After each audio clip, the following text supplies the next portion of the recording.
What happens when an adult woman who has been kicked out of her home by her own children suddenly refuses to be convenient? You won't believe the strength she found in a stranger's shed. What happened next changed their family forever. And her, too.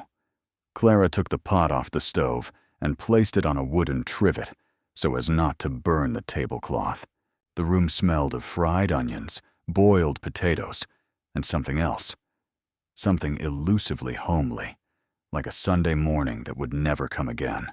She stirred the gravy quietly with a spoon, wiped the steam from her forehead with the edge of her palm, and glanced at the clock. All three of them should have been back by now. A mug of tea was cooling on the windowsill, her third of the morning. She had long since stopped adding sugar. It was economical. And what was the point of sweetness when everything inside tasted bitter? Clara adjusted the collar of her robe and glanced at the oven. The pie was browning nicely. Too much fuss for people who hadn't asked how she'd been feeling over the last few weeks. But habit is a stubborn thing, especially when you've spent your whole life being like a piece of furniture to others. Useful as long as you're not in the way. An embroidered doily lay on the table, a gift from her late aunt. Clara stroked it with her fingers, as if trying to remember the last time anyone had ever praised her. Not for the borscht, not for the smooth shirts, but for being herself. Her memory couldn't find an answer. The door opened with a push, like a draft into someone else's life. The children entered, two grown men whose faces increasingly reflected their father's coldness. Helena dropped her scarf without even looking at her mother.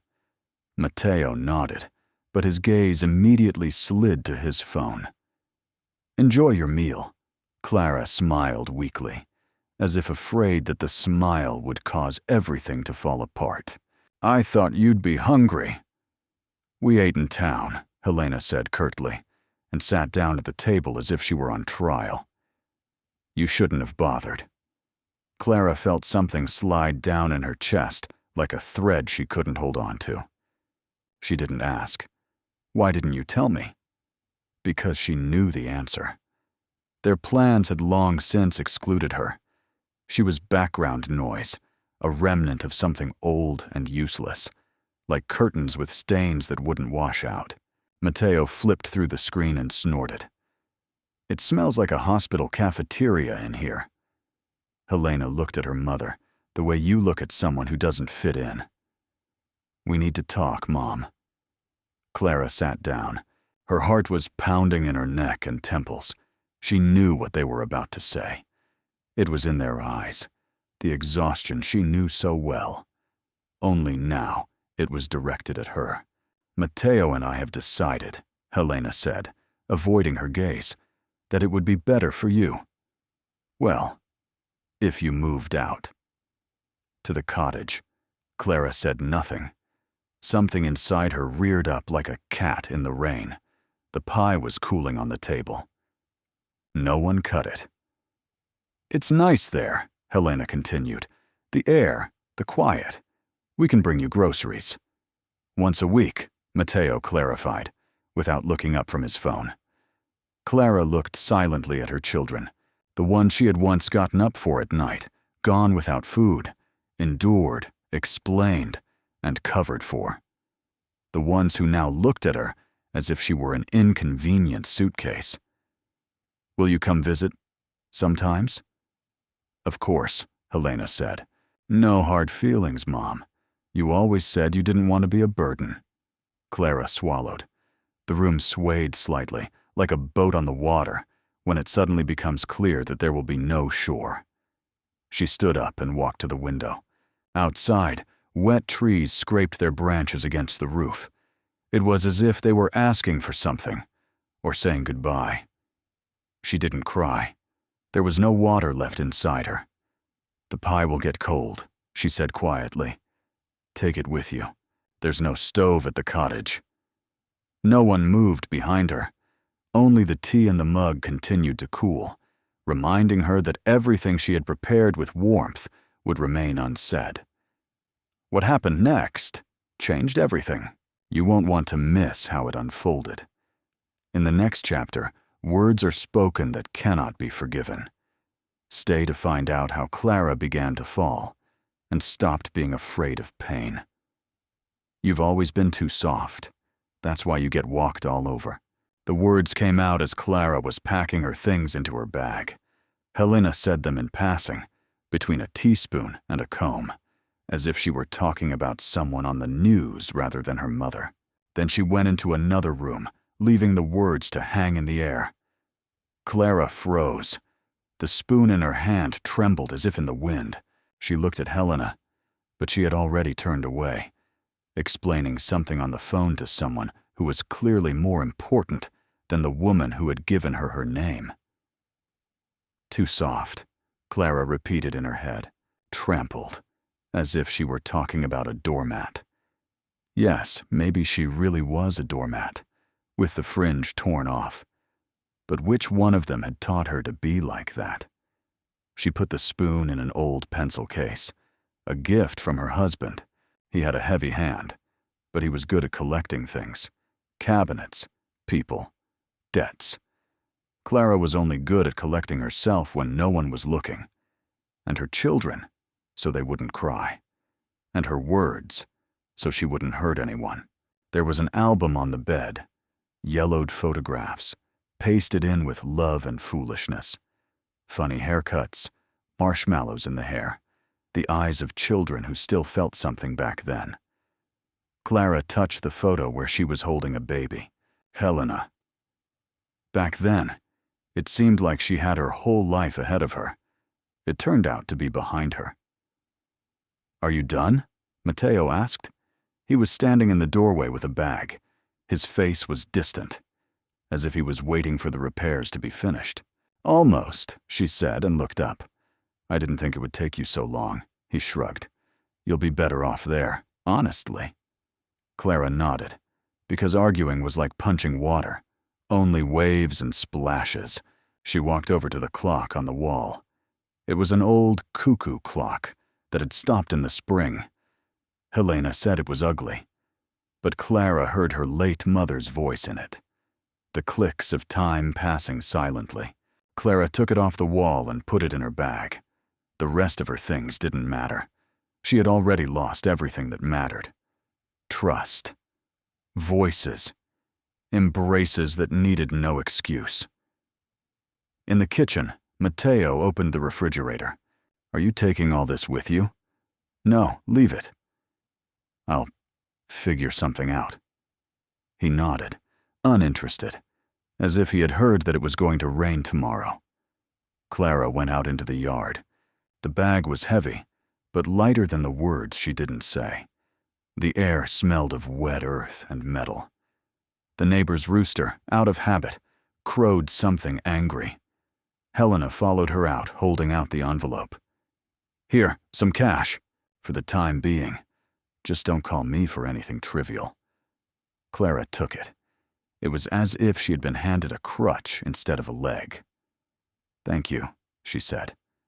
Her voice was steady, almost like a stranger's.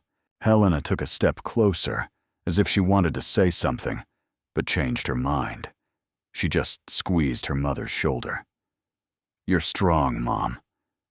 Clara didn't answer, because strong people don't explain how many times they've been scared. She reached the gate. The door slammed behind her. Ahead lay the old road, rutted with wheel tracks. Dust mixed with dampness. Rain was gathering, but Clara didn't open her umbrella. She just walked. Slowly, without a destination. Just away. Spoons clinked in her bag, and in her chest, it felt like glass cracking. This was the climax. Everything you've been waiting for is right here. Stay to see how Clara put everyone in their place, without raising her voice. In the next chapter, a house without heat, tea without taste, and loneliness staring you in the face. A deep dive into Clara's everyday life. Routine, loneliness, memories, and things left unsaid. Everything that once kept her in the system is now exposed as emptiness. The dialogues are dry and tense, Everyday life is a mirror of the soul. The house on the outskirts of the village greeted Clara with a draft and the smell of mold. The old shutters slammed as if someone inside was still trying to show their character, but they didn't have the strength. One door was crooked. The other had a rusty lock, which Clara picked with a key. Her fingers clenched, as if she were holding resentment rather than metal. Inside it was empty. Completely. Even the air seemed to have died, cold and stagnant. The floor was covered with dust, like an old face that no one had touched for years. She put her bag in the corner, and it immediately fell over, as if tired from the journey. Clara went into the kitchen. There was an old stove, pot-bellied, with a door that had fallen off. There was no firewood. The gas was only in a cylinder, and that was half empty. Water dripped from the tap, thinly and listlessly, as if complaining. The refrigerator was dark and covered in cobwebs. On the shelf stood a glass jar of pickled mushrooms. No label.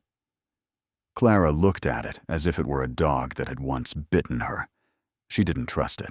She sat down on a stool, huddling her shoulders in her robe as if that could bring back the warmth. There was no wallpaper, only old whitewash, peeling in places. In the corner hung a calendar from 2 years ago. It had a picture of a ginger cat on it. She couldn't remember who had put it there. Perhaps her husband. He loved cats. Or rather, he didn't like dogs. Clara didn't cry. She just sat there. Her hands lay on her knees, her fingers clasped together. There was something strangely church-like about this pose. Only she wasn't praying. She was remembering how one winter Helena came with Mateo, who had a cold, and Clara warmed his socks on the radiator, saying, "Be quiet. He has a fever. He mustn't get upset." And how they called her grandmother for the first time. Funny, she already knew then that the word wouldn't stick for long. Now she was 50-something. Exact dates no longer mattered. She felt like a woman who was being put away in a closet, on a shelf. Let it lie there. It might come in handy. A knock on the window brought her out of her thoughts. At first she thought it was a bird. Then she thought someone was coming to collect a debt.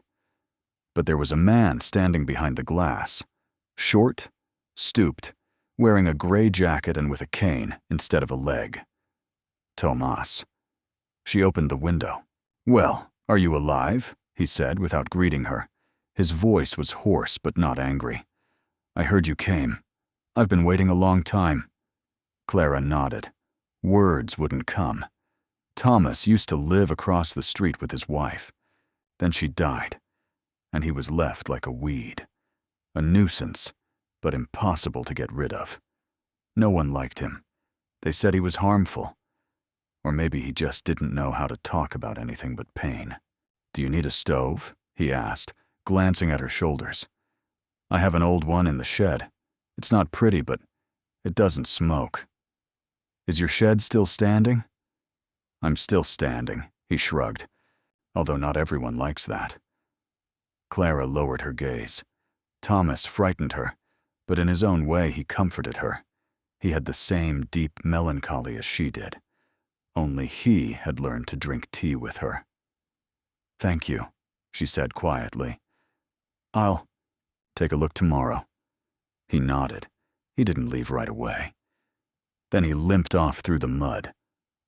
Clara closed the window, and for the first time that day, she didn't feel lonely, but something else.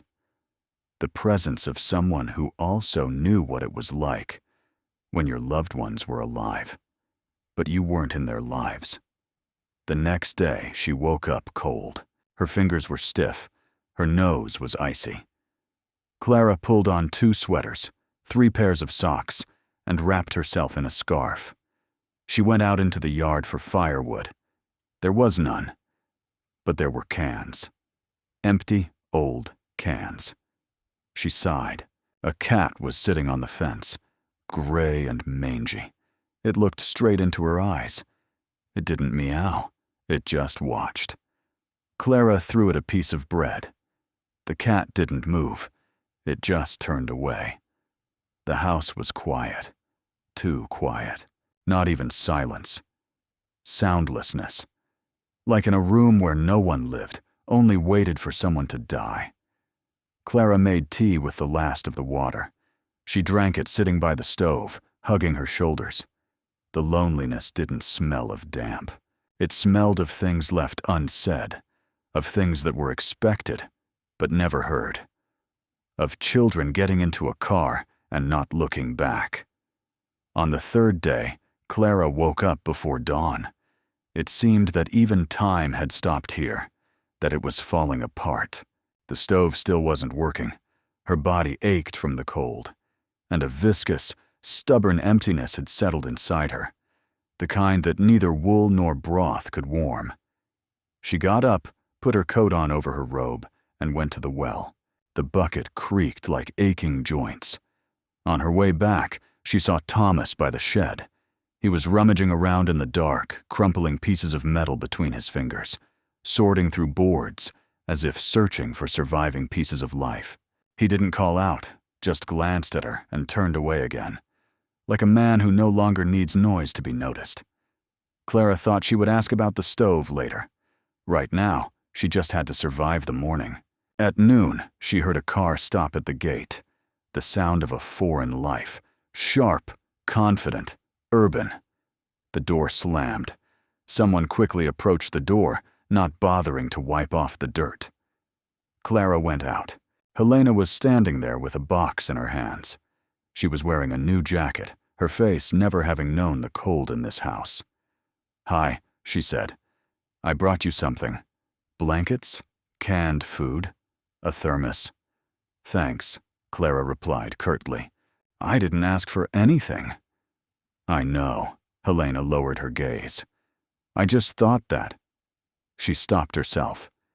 Because saying, "take care," meant reminding her that it used to be her responsibility. And now, it was an act of goodwill. "It's uncomfortable here," she muttered as she walked inside. "Matteo and I were discussing. Maybe selling this place. Buying you something in town. Something small." Clara remained silent. Helena walked through the kitchen as if it were a museum, cautiously. She touched a shelf, picked up an old cup, and immediately put it down, as if she could be infected by time. "There's no one here. No people. No shops. Only that. What's his name?" "Tomas. I'm afraid of him, Mom." Clara looked at her daughter as if for the first time. This woman with her perfect manicure, with pity masked as concern. She was speaking someone else's words, and it was as if she didn't know that within these walls lay the remains of the hands that had once held her at night when she cried from nightmares. "Thomas is the only one who has spoken to me in days," Clara said simply, without a hint of pity in her voice. Helena tensed. She took the thermos, opened the lid, and inhaled. "It's cold. I'll pour you a fresh cup."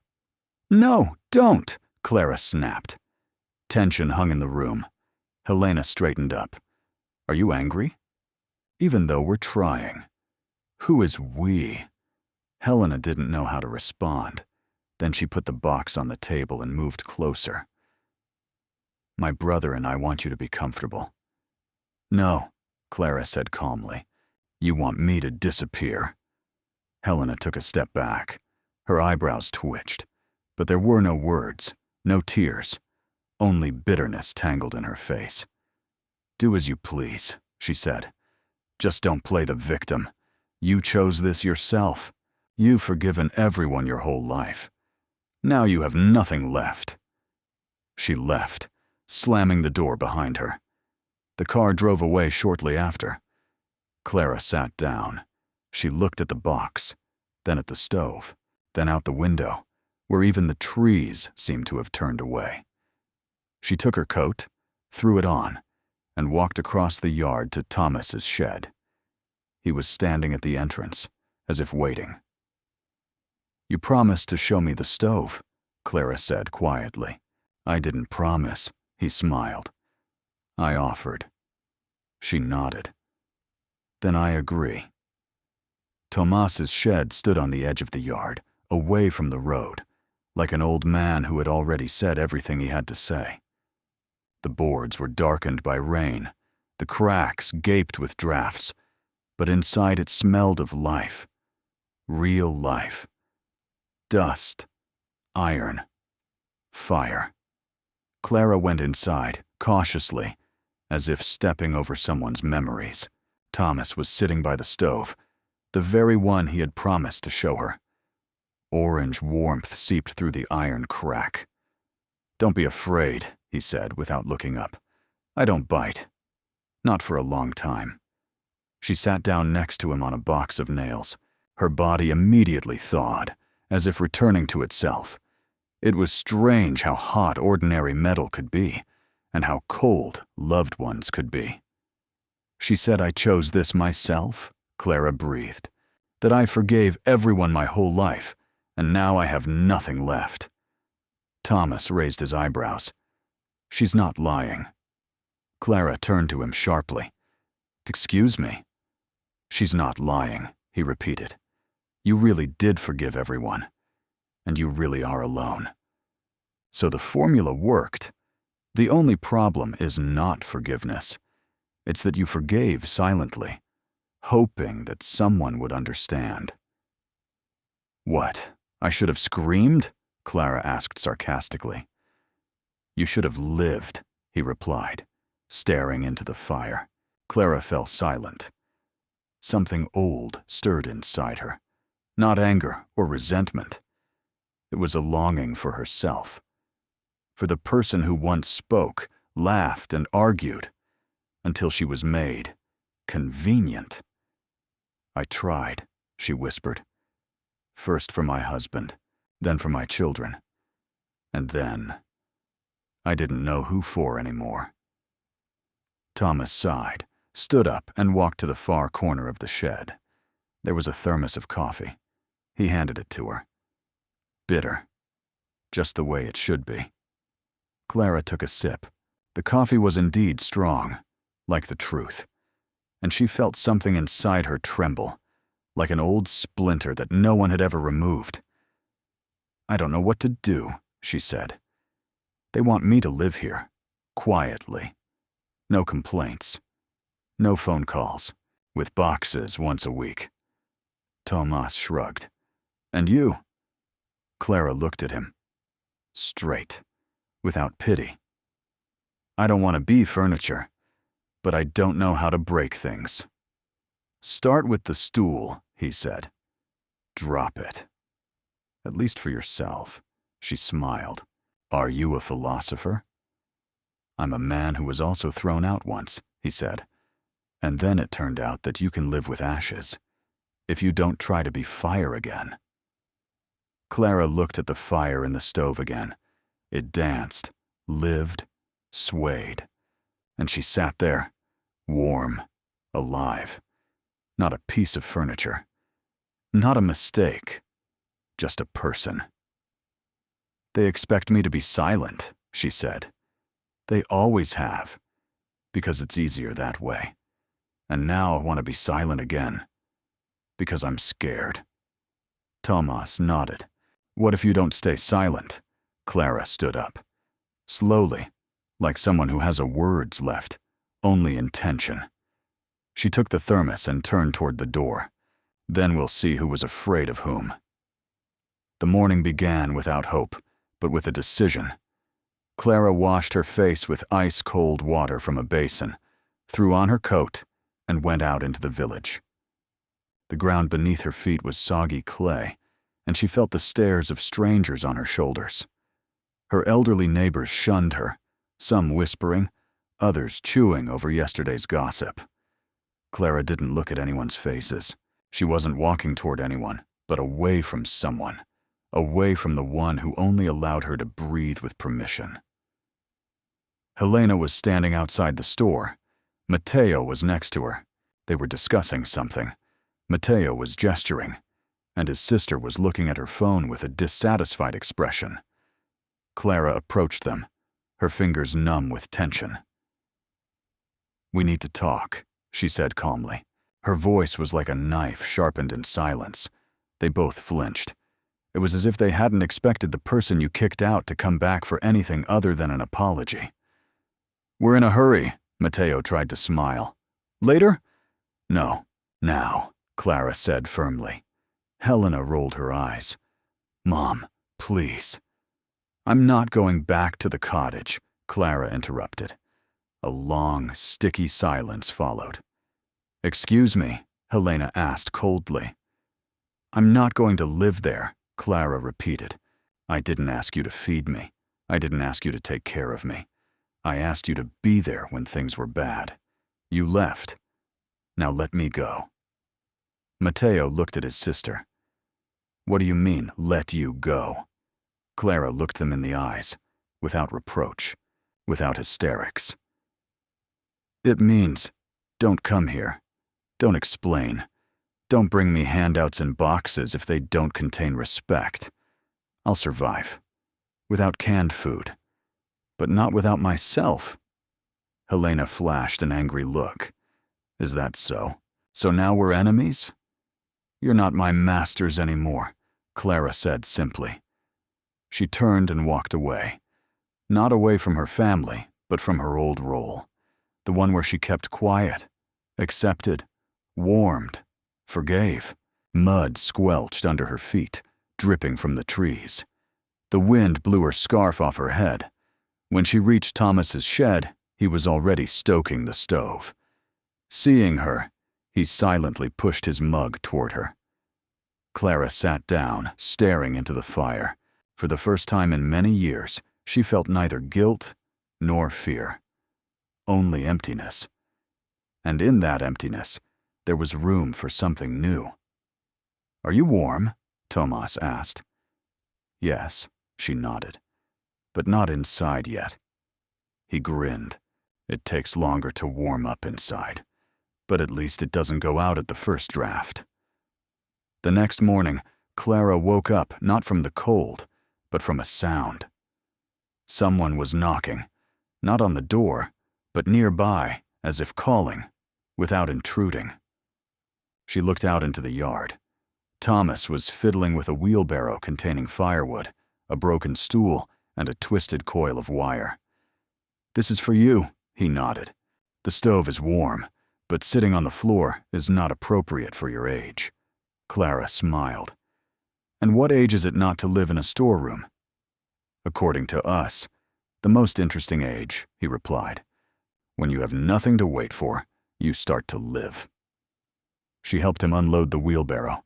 Thomas showed her how to fix the legs of the stool and how to stack the firewood so it wouldn't smoke. He spoke little, but his every movement was like a plain statement. Simple, direct, respectful. "Why are you helping me?" she asked when the work was done. "Because I once wanted someone to help me. But no one came. Since then, if I see someone on the floor, I give them a hand, even if they don't ask." Clara fell silent. They sat on the threshold of the barn, drinking cold coffee. Thomas looked at the clouds. She looked at the ground. And there was more in that silence than in 100 words spoken by children. The next day he came again. He brought a lamp because it was getting dark earlier in the evenings. Then a piece of bacon and some bread. Then a folding chair. He never explained anything. He just left it there if she didn't take it. He didn't rush her. "Has anyone called for you?" he asked one day, throwing wood into the stove. "No. Not from there, not from here," Clara shrugged. He nodded. "That's good. That means you started to disappear from their comfortable picture. And that means you started to appear in your own." One day she went to fetch water and saw a jar of pickled cucumbers by the gate. No note. But she knew it was Thomas, because the cucumbers were seasoned with caraway, and he had once, in a conversation about salt, said in passing, "Caraway is character. Without it, brine is just water." Clara took the jar and put it on the shelf. It became a little warmer inside, not her body, her breathing. A few days later, she knocked on his shed door. Thomas was repairing an axe.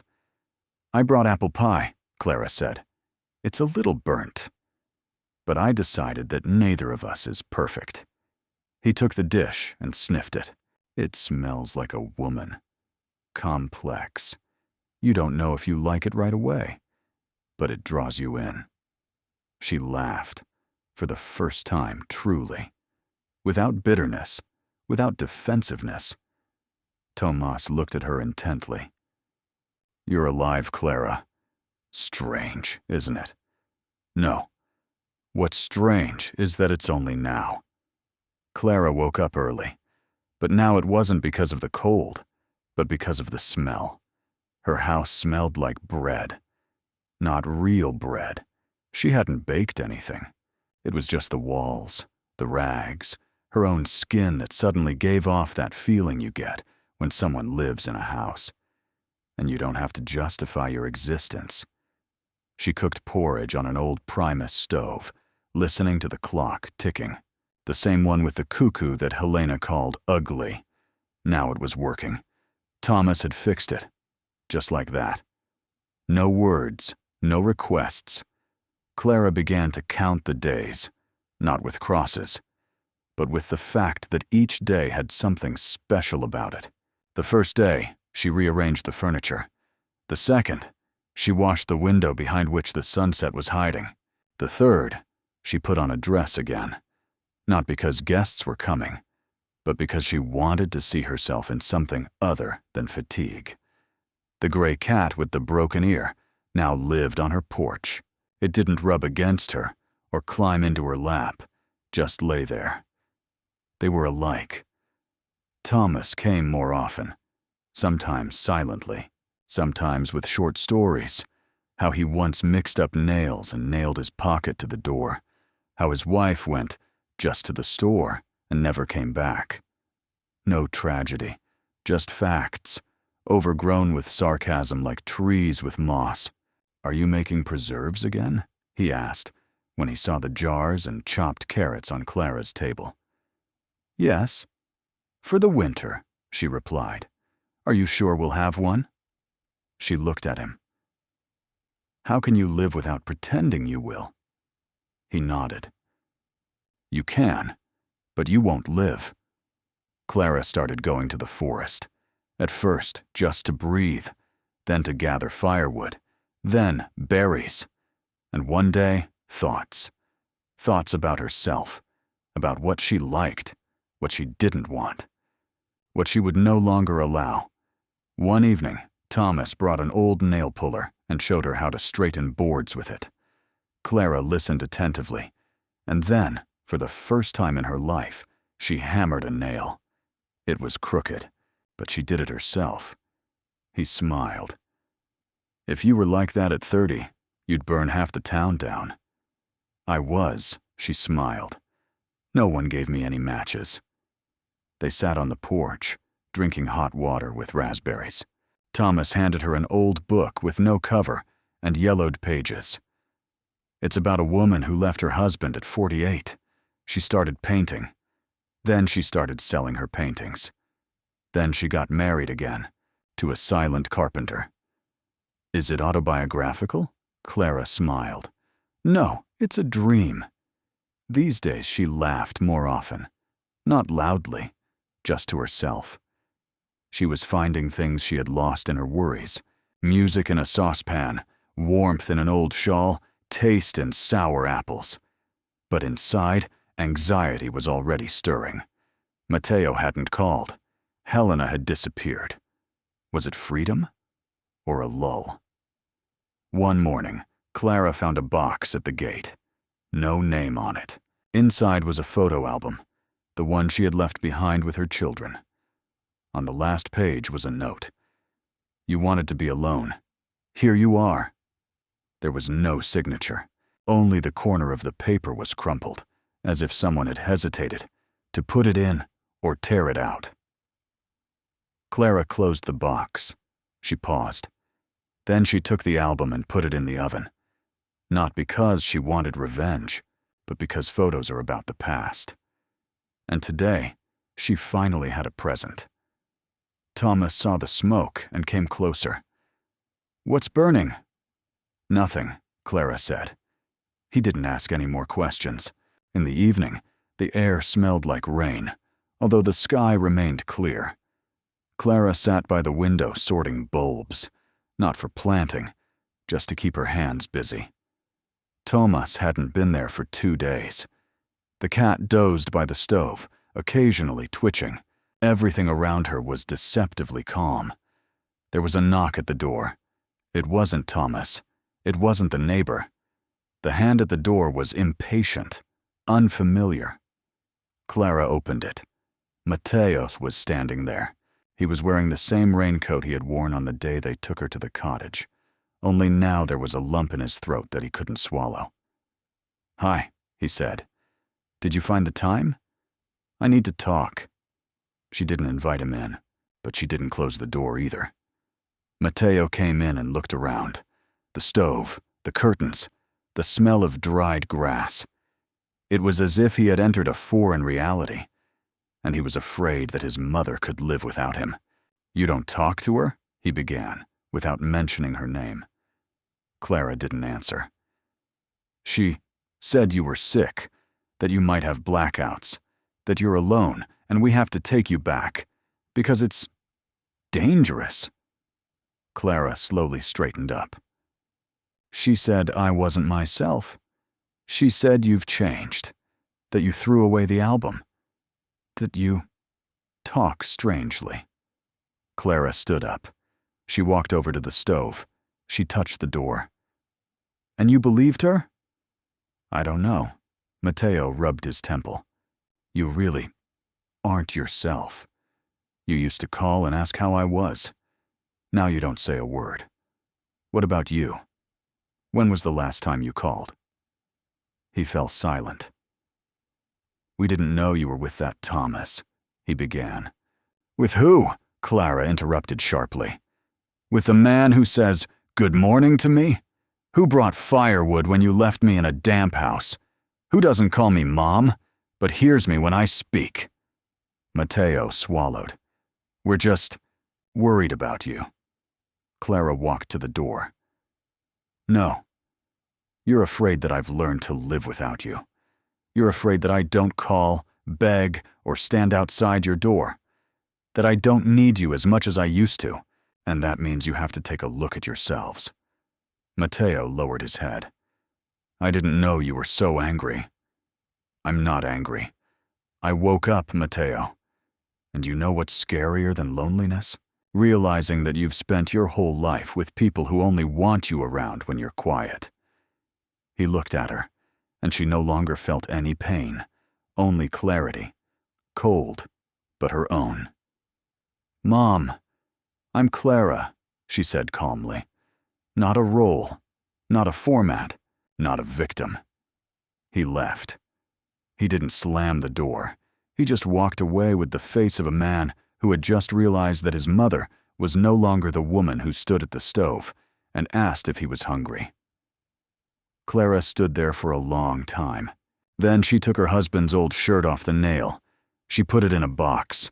Behind it were postcards, frames, old scarves, everything that reminded her of who she was supposed to be.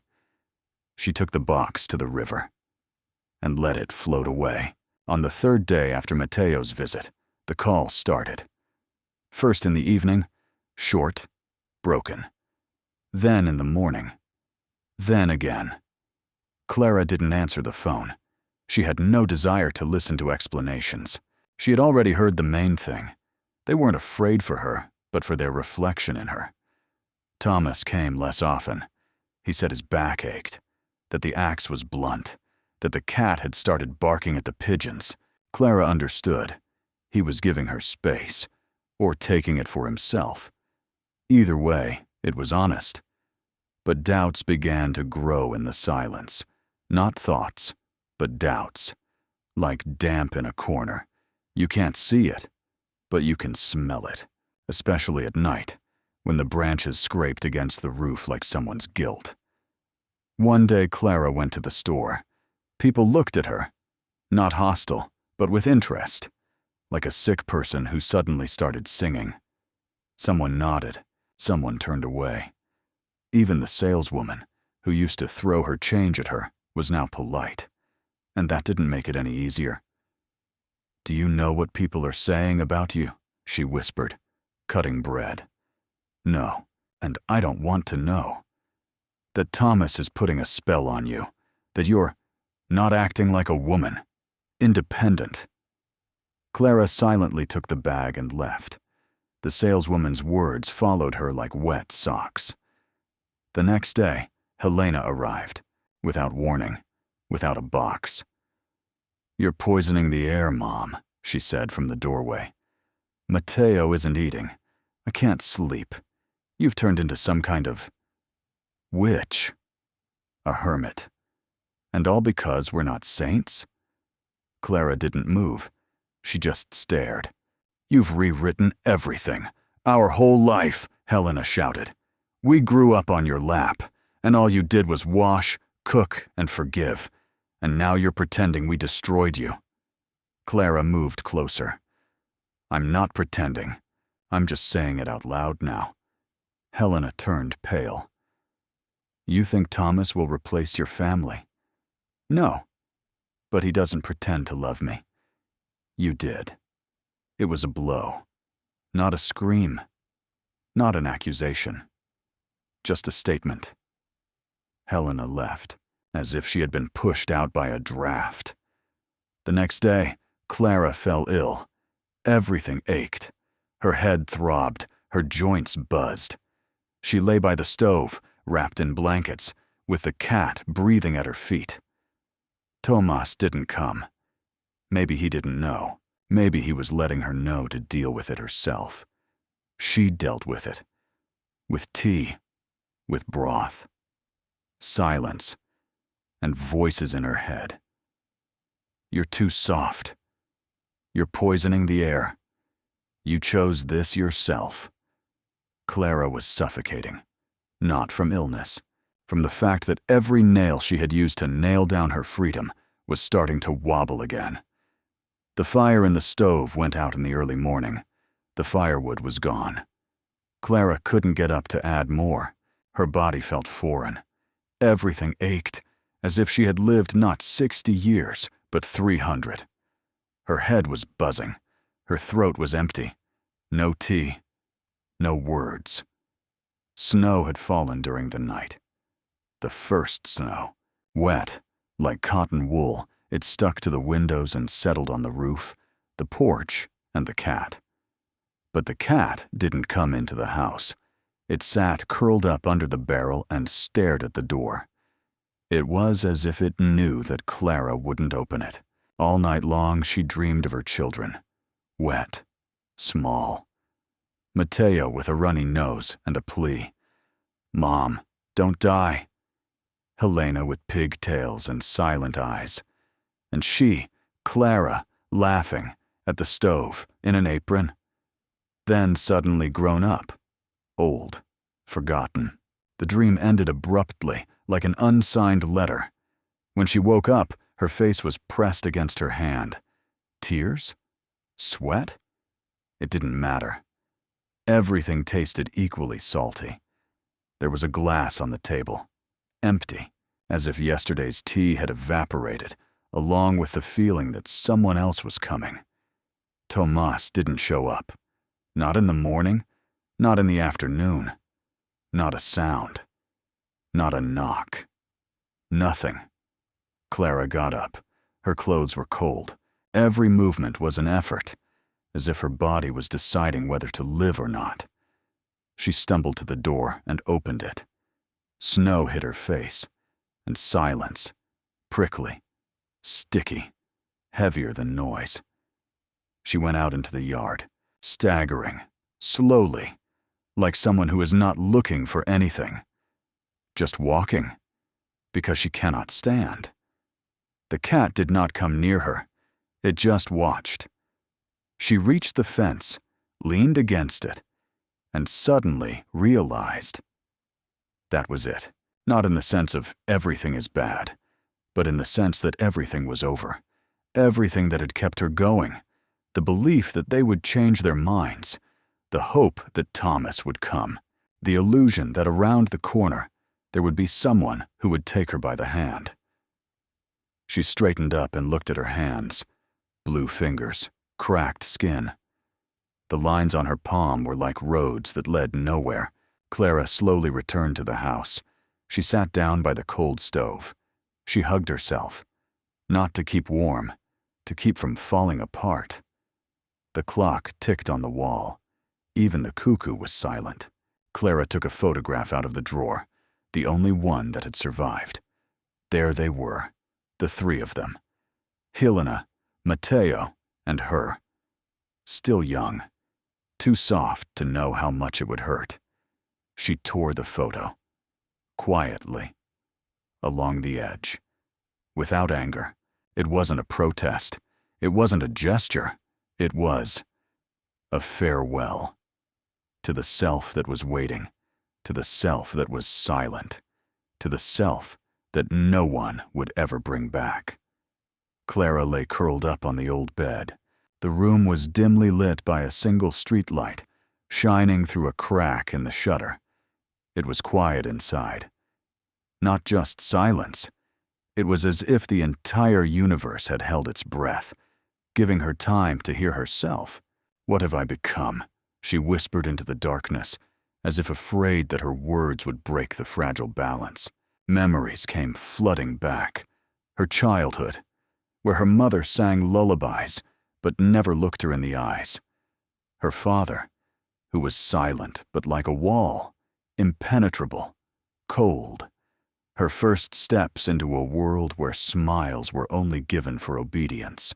Clara remembered hiding in the closet, afraid of screams and banging. How she learned to be invisible so as not to cause pain. But the pain found her anyway. "What do I want?" she asked herself again. The answer did not come immediately. Instead, scenes from the past flashed before her eyes. The first time Helena said, "You don't know how to love." Matteo closing the door on her pleas. Tomas's gaze, full of silent support. "Are they right?" A voice sounded in her head. Maybe I was too soft. Maybe I deserved all this. She clenched her fists. Pain pierced her chest like a cold knife. But in that coldness, something began to melt. Not fear, not pity, but determination. "No," Clara said. "I didn't deserve it. I just didn't know how to scream." She remembered how she learned to say no, how she set boundaries for the first time, how she went into the forest alone for the first time. Without permission, without fear. "I'm not saved," she admitted aloud. "But I choose to save myself." The silence responded with calm, for the first time in a long time. She stood up and walked over to the window. The wind swayed the branches, playing with the leaves that were in no hurry to fall. "My family is blind," Clara whispered. "Not enemies. They're just lost in their fears." And at that moment, she realized that her inner choice was more important than any external struggle. The morning was clear. The snow had fallen, but not melted, crunching underfoot as if in protest. Clara went out into the yard, tying her scarf tighter. Her back ached, her knees ached, but her soul no longer ached. She simply was. Quiet, but alive. Thomas's shed was closed. The door opened only after the third knock. He stood with an axe in his hands and frowned when he saw her. "I thought you had gone inside yourself. Forever." "I was inside," Clara nodded. "Now I want to do something." He lowered the axe. "I'm listening." "I need your stove, the one you keep in the corner. I've decided to put it in my room, and I'll heat it myself. Every day. As long as my hands hold out." He looked at her for a long time. Then he nodded. "So we're still alive." Clara helped lift the heavy iron contraption. She fiddled with the nails, held the level, scrubbed the cast iron stains. Thomas didn't interfere. He didn't lecture. He just stood there, not like a rescuer, like an equal. By evening, the stove was in its new place, and it was burning. Clara sat down next to it and held her hands out to the fire.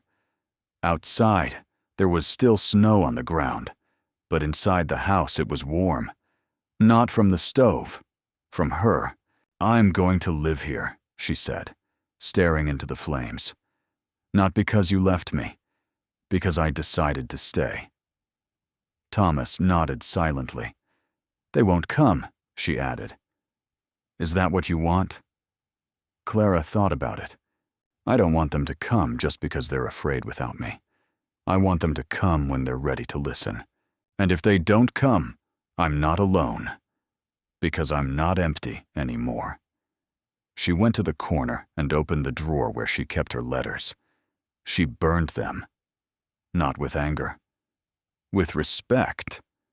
Those were her words, but not her voice, and she no longer spoke with other people's voices. That evening, she went out into the yard, gathered some snow, and melted it in a kettle. She drank the lemon balm water while sitting on the doorstep. The cat came and lay down at her feet. "Are you staying too?" Clara asked. "Well then, we'll live." They arrived in the evening. The car stopped at the gate, just like on the day of her departure. Clara heard the engine from inside the house, but didn't go out. She felt no anxiety, no fear, no hope, only calm anticipation.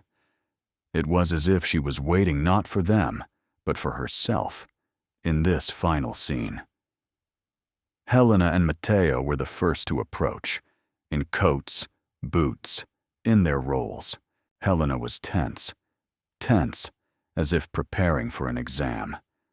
Matteo was expressionless, but his mouth looked guilty. Behind them was silence. Clara walked out to them, unhurried. She sat down on the steps and brushed the ash off her palms. "It's cold," she said. "But I'm not cold anymore." Helena bit her lip. "We want to talk." "Go ahead," Clara replied simply. "We went too far," said Matteo. "And so did you." Clara smiled. "Are you comparing us? I gave birth to you. I fed you.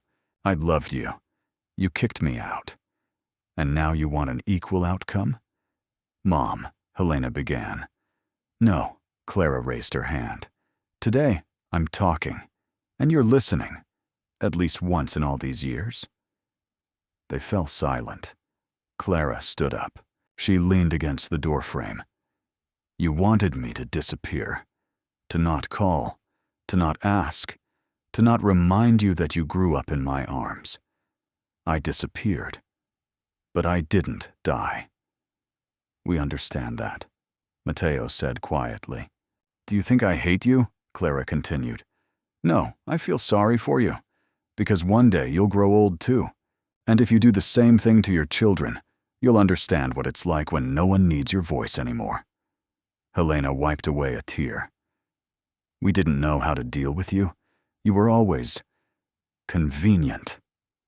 Clara nodded, "And you got used to the idea that convenience has no right to a voice." Matteo stepped closer. "We don't want to lose you." "But I've found myself," said Clara. "If you ever want to talk, like adults, I'm here. But don't come with handouts. Come with respect." They nodded, awkwardly, hesitantly, and left. No hugs, no promises, but with shadows on their faces that hadn't been there before. Clara went back into the house. The stove was burning. The cat curled up on the blanket. Inside, everything was calm. For the first time in many years, everything was calm. The kitchen was the same. The table was old, with tea stains. The cuckoo clock ticked unevenly, but it was still working. On the stove was a kettle, and next to it was a mug into which Clara dripped honey. Not because she needed to, but because she could. On the windowsill was a vase with dried chamomile flowers. She had found them near the forest. She brought them home. not for beauty, but to remember even broken things can be bright. She sat by the stove, wrapped in a shawl. She read. Not aloud, not for anyone, just for herself. The cat sleeps at her feet, not demanding attention, and tonight is enough. No phone calls, no requests, no responsibilities. Snow has fallen again outside the window, and it will melt again. But Clara will not disappear with it. She gets up, takes a piece of bread, breaks it, throws it to the cat. It does not move, but its tail twitches in agreement. Then she opens the curtain. Behind it is morning, pale like the first word after a long silence. She smiles, not at someone, at herself. Now she can.